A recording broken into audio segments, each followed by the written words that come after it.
السلام عليكم. كتير من صناع المحتوى على اليوتيوب بيعانوا في فترة كبيرة جدا من انخفاض المشاهدات بطريقة كبيرة جدا، وبالتالي انخفاض الأرباح. هكلمك على القنوات اللي هي مفعلة ربح، وعلى القنوات اللي لسه بتقدم عشان تفعل الربح.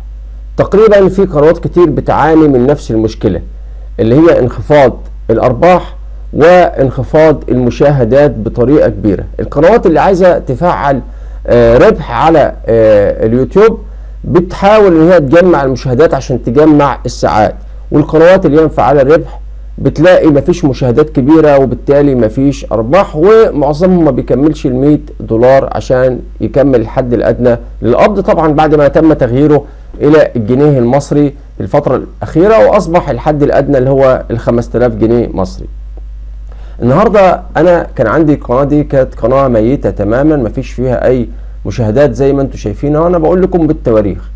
شوف هنا 17 20 22، شوف هنا التاريخ لحد 28 ابريل 25. بص كده، انا جايب لك سنه 2025 20 مشاهده، 25 40 في الحدود دي 25 مشاهده.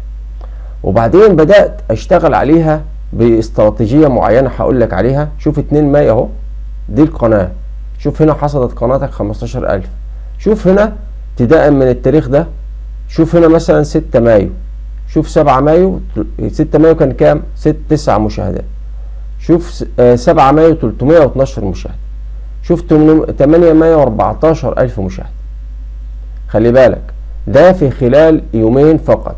كل ما هنالك ان انا اشتغلت على استراتيجية معينة هقول لك عليها، هي اللي غيرت القناة دي تماما تماما تماما. طيب ايه هي بقى اللي انا اشتغلت عليه؟ تعال بص كده على الفيديو ده. الفيديو ده امتى منشور؟ بص 8 مايو اهو، بداية نشر اهو 8 مايو. شوف هنا مكتوب ايه؟ 7 ايام. في هنا كام؟ هنا ده كده 9 مايو، يعني لسه ما كملش يومين. خلاص كده اهو زي ما انت شايف ارتفع نسقه. عمل كام؟ عمل 10,000 مشاهدة زي ما انت شايف، وجاب 91 مشترك، عمل 447 ساعة. دي قناة غير مفعلة الربح، دي قناة غير مفعلة الربح اللي انا بشرح لكم عليها دي. الفيديو ده غير مفعلة الربح، قناة غير مفعلة. الفيديو ده عمل 91 مشترك و10,000 مشاهدة في خلال قد ايه؟ يوم ونص يعتبر كده. ما هو ده منشور يوم 8 اهو مايو، اقرا التاريخ 2025، واول يوم و11 ساعة، اول يوم و13 ساعة زي ما انتم شايفين، يعني يعتبر يوم ونص. دي ال 10,733 10,768 مشاهدة زي ما انتم شايفين. طيب في فيديو تاني تعالى اوريه لكم. الفيديو التاني اهو، ده فيديو تاني عمل 3000 مشاهدة في خلال قد ايه بقى؟ 31 مشترك. امتى نشرته؟ شوف هنا دي كلمة 24 ساعة، يعني هو ما كملش يوم اصلا. هنا دي 12 ساعة، يعني هو منشور امتى؟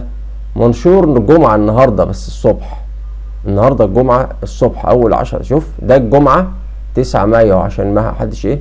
ودي كلمة ايه؟ اخر 24 ساعة، لسه ما كملش 24 ساعة. والنهاردة اهو 9 مايو برضه وصل ل 2989، ومشاهداته لا زالت شغالة بتزيد.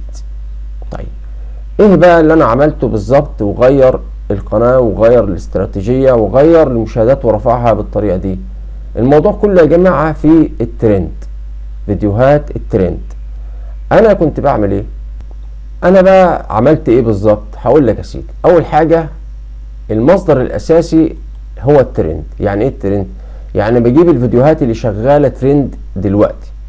بس معظم الناس بيقولوا لك روح على ترند جوجل، يعني في ناس كده يقول لك روح على ترند جوجل، كويس، او مؤشرات جوجل اللي هي المواضيع الرائجة الان، او مؤشرات جوجل، كويس.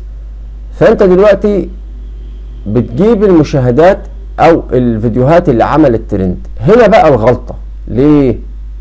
لان الفيديوهات ديت عملت ترند وانتهت. يعني ايه عملت ترند وانتهت؟ يعني مثلا لو اتكلمت مثلا عن موعد نهائي الدوري الاوروبي، هتلاقيه عمل ترند وانتهى امبارح او اول امبارح والكلام ده كله. زي مثلا مباراة المصري والاهلي، هتلاقيها الترند بتاعها انتهى، البحث عليها او عملية البحث عليها ما بقتش جامدة قوي. شوف هنا قبل 14 ساعة. فاللي بيقول لك اشتغل من الترند ده هتنزل الفيديو هيكون غيرك سبقك ليه وعمل فيديوهات عنه، فبالتالي انت مش هتحقق مشاهدات. امال هجيبها منين؟ روح على كنز اسمه تويتر. كنز ده حرفيا كنز يا جماعة. ليه بقى؟ اصل ده هو التفاعل دلوقتي الان. الهاشتاجات او المواضيع الترند دلوقتي هي اللي شغالة دلوقتي الان حاليا، وهي الترند الان. فمثلا انت لو عايز تغير، لو انت مثلا في مصر، انا مثلا الترند جايب الموضوعات المتداولة في مصر، لو عايز تغير من هنا بتروح مثلا تغيير الموقع الجغرافي. لو انت مثلا ولنفرض ان انت كنت في السعودية، فهنا مثلا هتروح على سعودية ارابيا ونشوف ايه المواضيع المتداولة في السعودية. مثلا سعودية ارابيا في ساوث افريكا، نروح على سعودية ارابيا، هيجيب لك الموضوعات المتداولة في السعودية. هنا دي الموضوعات المهمة اللي مركز عليها المشاهد او المتابع او الباحث في الانترنت في السعودية. ممكن بقى تختار اي موضوع من دول وتعمل عنه فيديو، لان هو الترند. واهم نقطة انك تحط الهاشتاجات دي في وصف الفيديو بما ان انت بتتكلم عن نفس الموضوع. طب مثلا نرجع لمصر، بما ان احنا موجودين في مصر، نروح لمصر ايجيبت ونشوف ايه الموجود او الترند دلوقتي. هتلاقي في مواضيع شغالة دلوقتي زي ايه؟ زي مثلا سفاح التجمع، اللي هو ده سفاح التجمع. ده موضوع لو انا رحت عليه كده هتلاقيه بيتكلم عن حادثة سفاح التجمع اللي هي شغالة الرأي العام دلوقتي حاليا.